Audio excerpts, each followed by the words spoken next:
Today, this speech is really informal. This is an opportunity for me to reach out and let the county know what we are doing, and a chance to meet old friends and make new friends today. Before I start, I want to roll out something brand new. You are the first to see it. We had my office staff working with county staff. We put together a video that will be shown at the beginning of every county board meeting videos that you see online, or when it's shown on TV, in local TV, it will be shown also. And I always wanted to take the opportunity before people see what we do here in the meeting to show a little bit of our county and what we offer. And so with that, if the audio visual staff can go ahead and roll it, please. The following is a broadcast from a recent meeting of the County of Orange Board of Supervisors.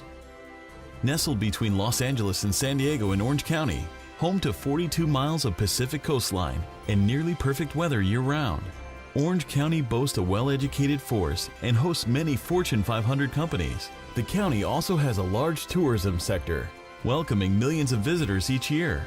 Depending on where you live in Orange County, you are represented by one of 5 county supervisors. Orange County, a safe, healthy, and fulfilling place to live, work, and play. The County of Orange, for today and generations to come.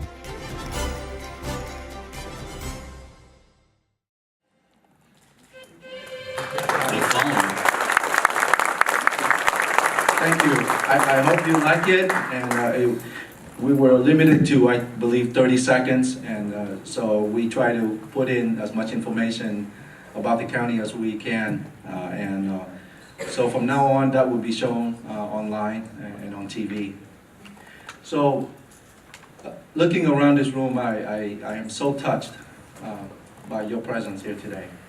Again, so many dignitaries and community leaders, elected officials, and spiritual leaders who are here. Again, taking the time out of your busy schedule to be here, I appreciate your presence. I'm honored and privileged to stand before you today to deliver the State of the County address as Chairman of the Orange County Board of Supervisors. To begin with, I would like to thank my colleagues, and I know some of them are still working their way here, but present here is Supervisor Lisa Bartlett and Supervisor Todd Spitzer. And as well as my Vice Chair, Supervisor Nelson, and Supervisor Michelle Steele, for their continued support, but more importantly, for their steadfast commitment over the years to making sure that our county sets an example of excellence for the rest of the nation. And I believe that we are part of the leadership when it comes to the state of California and in the nation as good governance. And when you hear Orange County, California being mentioned, and I believe it's always mentioned with a certain amount of reverence, and I think we deserve that. Over 30 years ago, I started my career in public service right here in Santa Ana. And whether it was at the Public Defender's Office, in the District Attorney's Office, working on the 5th floor here on the Board of Supervisors, or now as a county supervisor, the county has always been home to me. But more importantly, it's an opportunity for me to give back and hopefully improve the county. My wife and I, and at this time I would like to introduce my wife, Superior Court Judge Sherry Pham.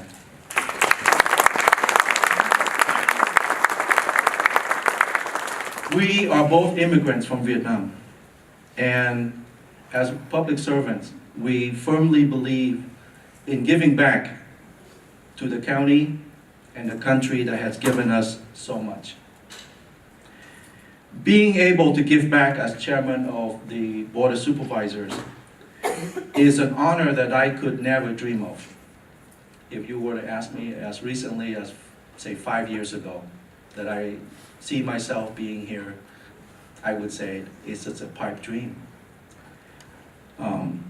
But being here, I'm overwhelmed more by a sense of responsibility that my colleagues and I have in continuing the great tradition and history of our county.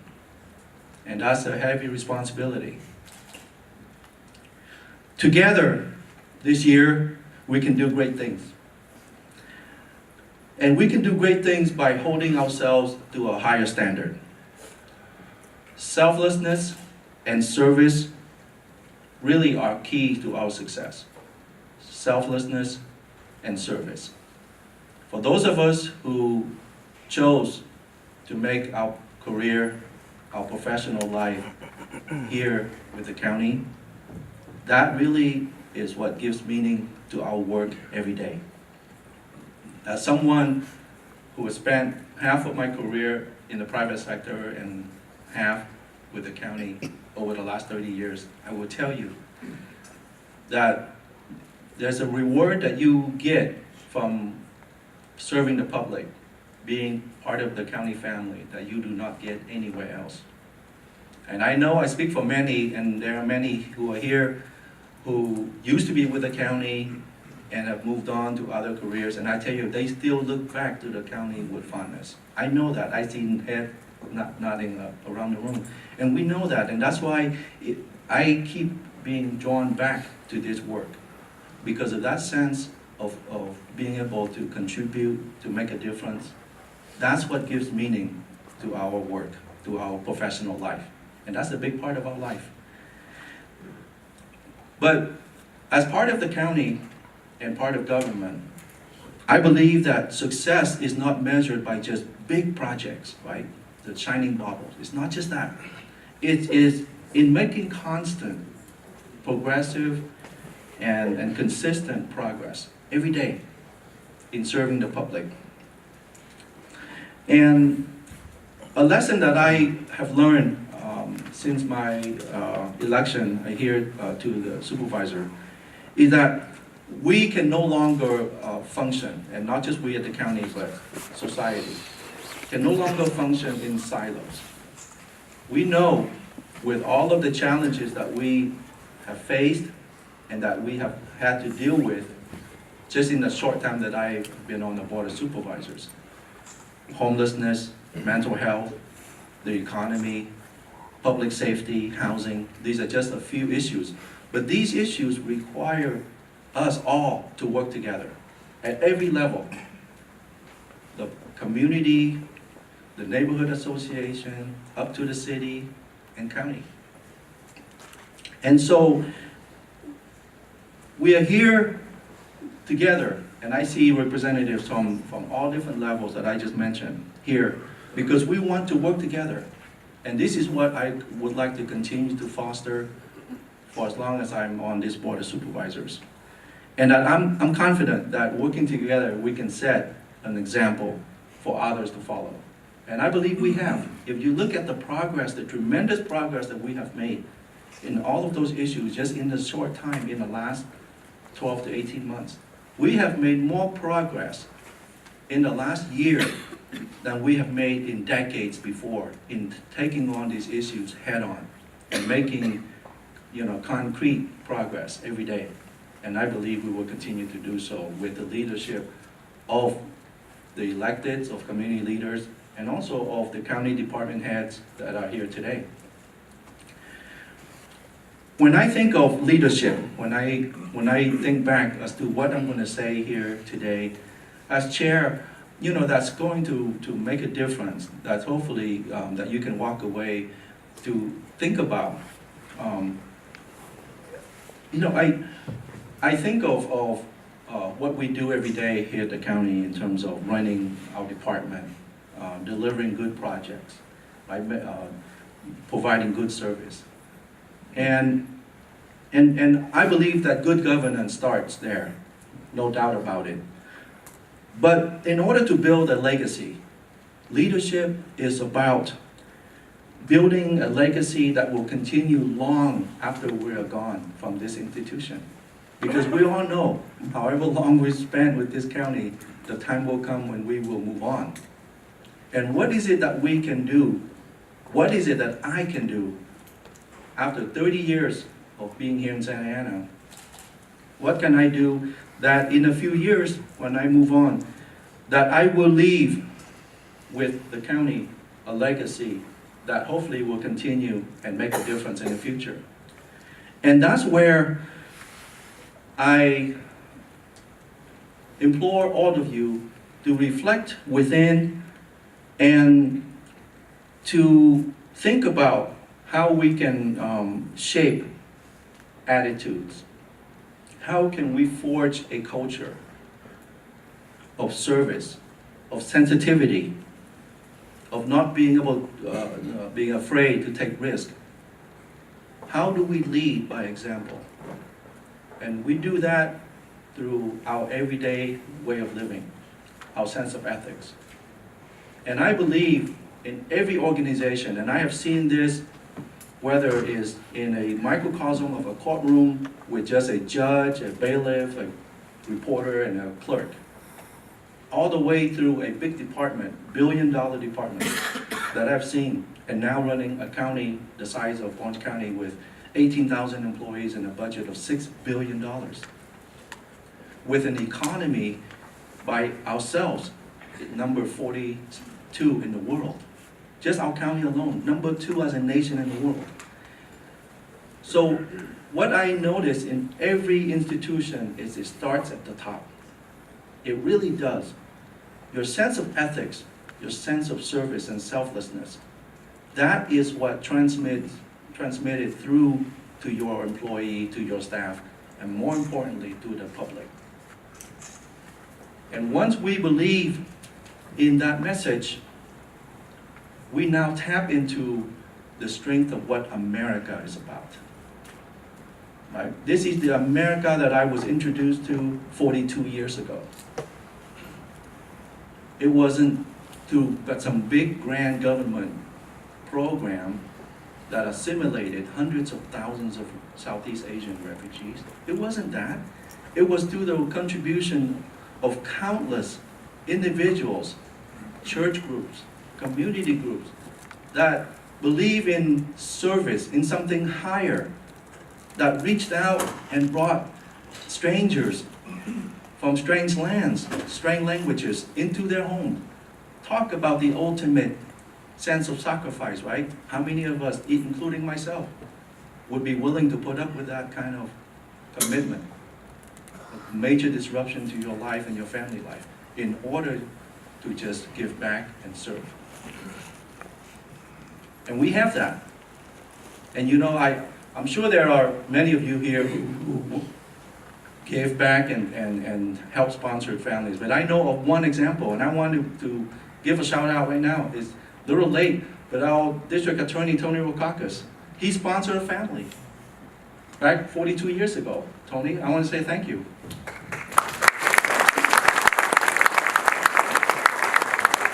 And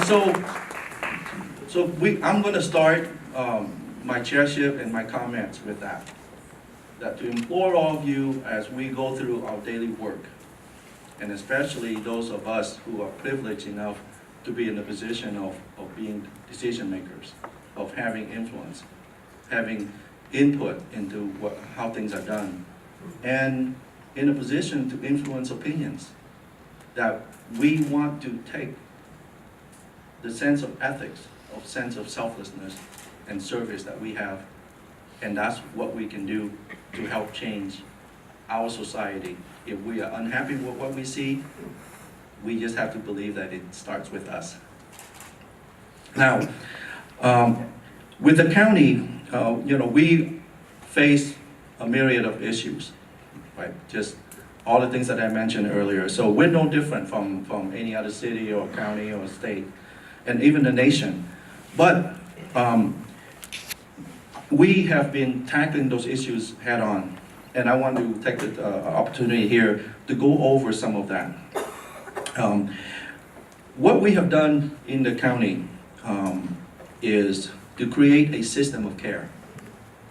When I first got onto this board, we did a lot of the same work, but we were doing them in isolation.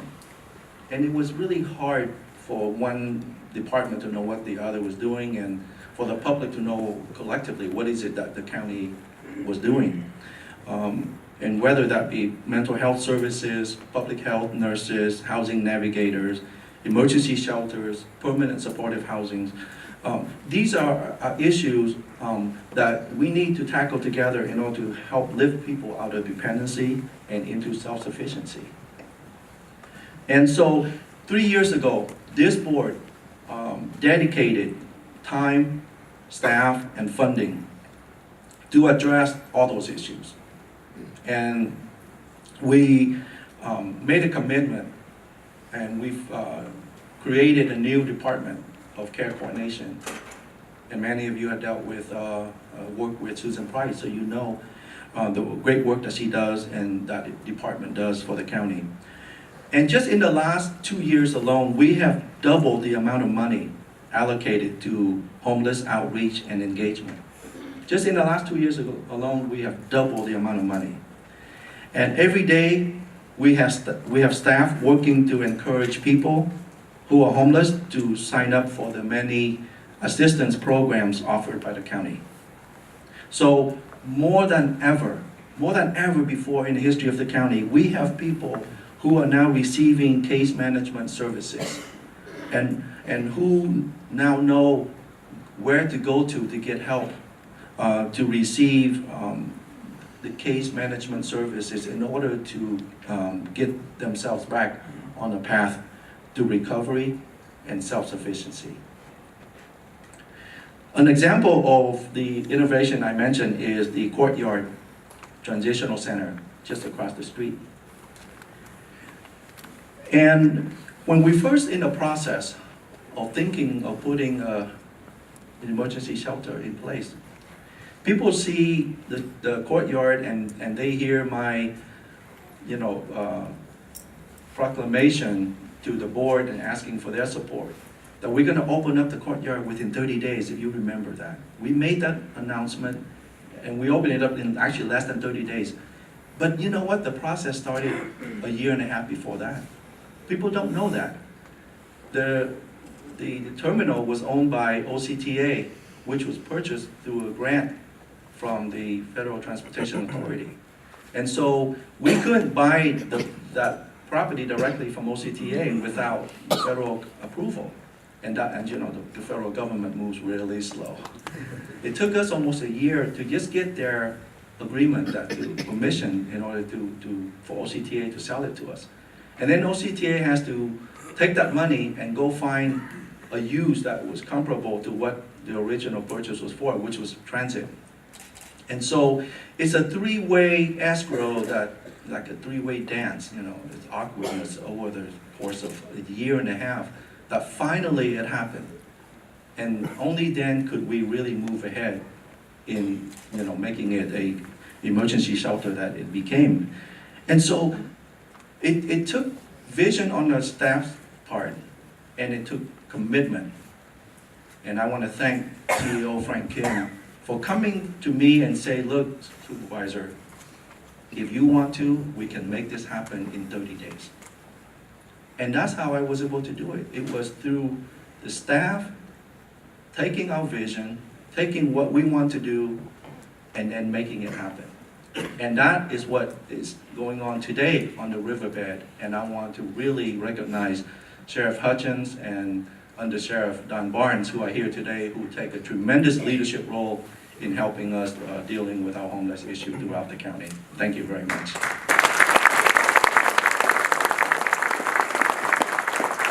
So let me give you just some numbers that we should be very proud of with the courtyard. Just in that one location alone, there are over 400 individuals every night sleeping there.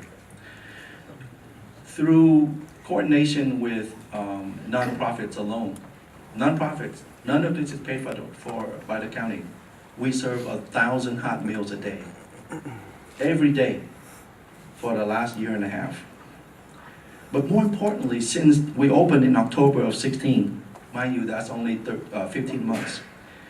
We have transitioned 221 residents, homeless residents, 221 to permanent supportive housing. 221, averaging 14, 15 people a month. That means we took them from homelessness to all of the services, recovery, and now they're in a position where they are self-sustaining in permanent supportive housing. And every day there are 130 residents who live at the courtyard, who get ready, shower, and go to work full-time every day. Guess what? That is part of that transition, and that's what the purpose of the courtyard was about. It was never about warehousing people. When we created the courtyard, that's innovative thinking, because we see it as a low barrier to entry facility that brings people in, and guess what? Gives us an opportunity to reach out to them, to get them engaged, get them to take advantage of our services, right? That's what it is. That's what it's all about. It's never about just taking people off the street to make our city prettier and, you know, more convenient for us. No, it's more than that. It is about service. It's about caring for one another, about caring for those that can't help themselves. I know. I was a beneficiary of that population that couldn't help myself. It is through the acts of kindness of many people, you know, that helped us gain our footing. But I tell you, for someone that has actually worked through that process of restarting his life, it isn't the physical challenges that held us back. It is more of the spiritual and the emotional sense of being overwhelmed that paralyzes us. So when people are down and out, it is more than just the physical help you give them. It's a sense of give them a helping hand, that show them that people care, strangers care, that we all care. We all are a community and we all take care of each other. That is what gives the people who need help the strength to carry on every day. That sense that they are not alone in this world. And so when we do the things we do, it is more than just the things that we give to people. It is the strength that we are providing that we cannot even describe, and we have no way of knowing how that act of kindness is going to propagate forward and how that is going to change that person, the way they think and what they may become. 42 years ago, as I was standing under a very poorly lit lamp in an army base in Guam, in a refugee camp. Now, mind you, as a refugee, you don't get to say when and how things are done. They come to you and say, okay, line up like in 30 minutes, and then you'll be transported somewhere. For some purpose you don't know. That sense of helplessness, that sense of just you against the world, it is overwhelming. And that must be how it is for people who are homeless. The sense of they don't know where they're going to be. And that's where what we do will make a difference beyond what we can even imagine and what we see. And we know too that emergency shelter bed, really as important as it is really one part of the solution. Permanent supportive housing is really where the solution lies. And that's where this board has been working with our healthcare agency and the other departments to use our funding in order to promote projects to increase our affordable housing stock and supportive housing stock in the county. And that is a priority that we have made very clear from this board. That's why when I first became chair at the last meeting, the very first thing we did, Vice Chair Sean Nelson and I, is to allocate an additional $15 million from our MHSA mental health fund to provide for projects for supportive housing for homeless residents with mental issues. And we have also allocated $22 million from the Federal Continuum of Care Homeless Assistance Fund as an additional resource to house our homeless families and individuals. So as you see, we are more committed now than ever to address homelessness and mental health than we have ever done before. And this is just the beginning. We also know that the solution doesn't just come from the county. It comes from us working, as I mentioned, with cities, with neighborhoods, with all the agencies, the police departments in the county, social services. And so ultimately, we will continue to promote that message, that we are here, the county as a convener. We are here as a facilitator to bring all of the resources, whether it's nonprofit or government, church groups, together so that our resource will go further to reach out to more people and be more efficient in how we take care of the needy. And so that's what we see our role is as a board of supervisors, is that we are the conveners, the facilitator. And we have the resource in order to take your idea and your project and infuse additional funding and support so that we can make this thing grow.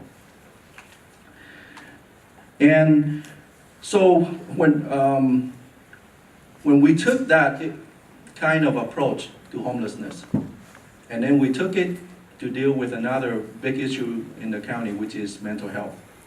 And as you know, that's a growing issue that we have to deal with and face every year. We've found that we have achieved similar results by better coordination, by looking at the way we do things. And it goes back to what I mentioned earlier in that if our goal is public service, if our goal really is to help people, then we have to constantly reevaluate whether or not what we are doing is effective. And we don't know that unless we continually re-examine ourselves and the way we do things. And that's why I asked for, and I'm going to work with Supervisor Bartlett in the ad hoc, the mental health ad hoc, and bring back to the rest of the board for their support for an audit of all mental health and behavioral health programs in the county. I think this will go a long way to let us know what we do right and maybe things that we can improve on.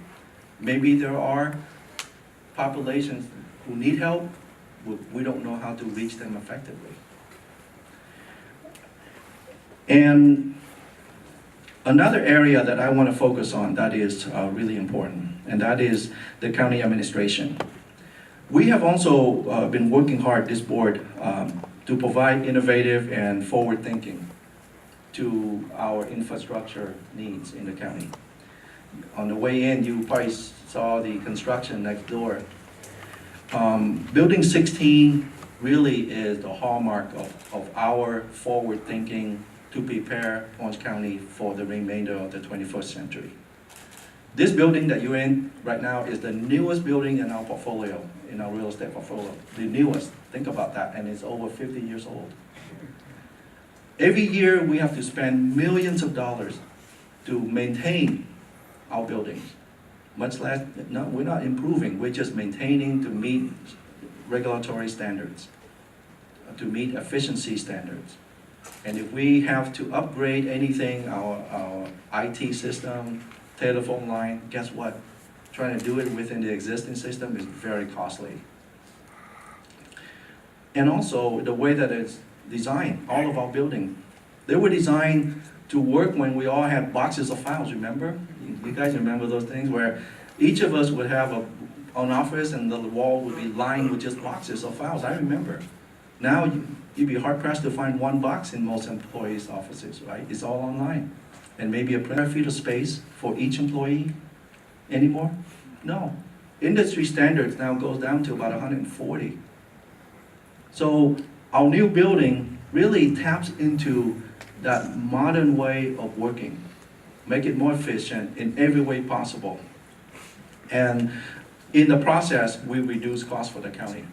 You know, in Santa Ana alone, we have to lease 750,000 square feet of space every year, in addition to the buildings that we own. 750,000 square feet of office space, because our buildings are inefficient. And so we will be able to save money in every way, whether it's lighting, air, heat, workspace, you name it. But the thing that I'm most proud about, that this board has the vision to do, is this. In the new building 16, there will be a one-stop shop that will feature a service window for every county department in one place.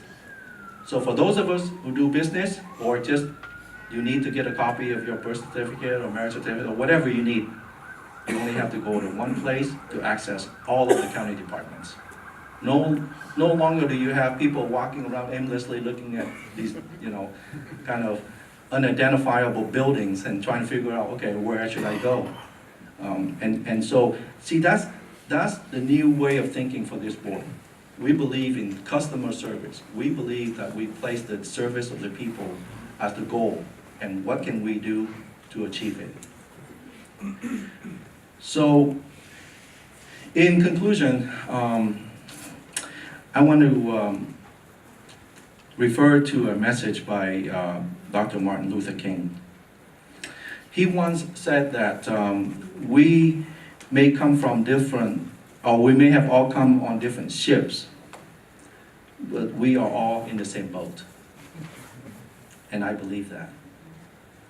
So for us here at the county, we may come from different departments, from different cities, and have different backgrounds, but we are all one county. And Orange County is raising the bar. It's a new day. Change is in the air.